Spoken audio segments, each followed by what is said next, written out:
Hello everyone, welcome to my channel English with Reena Tiwari. आज मैं आपको एक बहुत ही महत्वपूर्ण टॉपिक, हाई स्कूल हो या फिर इंटर हो, यानी कि क्लास 10th या 12th हो, दोनों का ही बहुत ही महत्वपूर्ण टॉपिक है सेंट्रल आइडिया। आप जानते हैं कि हर साल एग्ज़ाम में सेंट्रल आइडिया आते हैं और ज़्यादा अटेंशन बच्चों का उसी पे रहता है, ज़्यादा ध्यान देते हैं, लेकिन लिखने में कुछ गलतियां जो है वो कर बैठते हैं।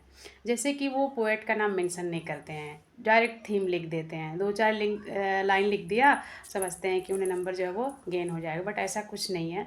जब भी आप सेंट्रल आइडिया लिखें तो सबसे पहले जो है पोएम का नाम और जो उसके कंपोजर हैं, जो पोएट हैं, उनके बारे में जो है वो बताएं।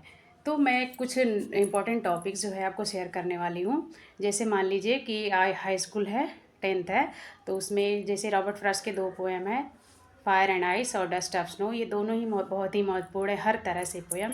तो आप इसे थोड़ा अच्छे से ध्यान कर लीजिएगा, रिवीजन कर लीजिएगा और इसे सही ढंग से लिखिएगा। और ये ज़रूर मेंशन कीजिएगा कि ये अमेरिकन पोएट रॉबर्ट फ्रॉस्ट के द्वारा कंपोज किया गया है। This poem has been composed by Robert Frost and American poet. ठीक है, तो ऐसे आप करके जो है वो लिख सकते हैं। इसके बाद क्लास 12th की अगर बात की जाए तो क्लास 12th में हम देख सकते हैं कि आई थिंक ऑफ ब्यूटी जो है वो बहुत ही महत्वपूर्ण है। हर तरीके से हर साल पूछा जाता है, चाहे सेंट्रल आइडिया हो या फिर इसके पैसेज हो, उससे क्वेश्चन जो है वो बिलोंग करता हुआ ज़रूर आता है। तो यदि आपको आपको लिखना है central idea I think of beauty का, तो आप जॉन किट को मेंशन करेंगे। जैसा कि आप जानते भी हैं कि जॉन किट जो है एक रोमांटिक पोएट हैं और ये मेंशन कर सकते हैं हम आसानी से, this poem has been composed by an romantic poet John Keats. तो ऐसे हम कुछ लाइनें इंक्लूड करके जो है अपने सेंट्रल आइडिया को प्रभावशाली बना सकते हैं। चलिए कुछ महत्वपूर्ण टॉपिक को देख लेते हैं सेंट्रल आइडिया को ध्यान में रखते हुए।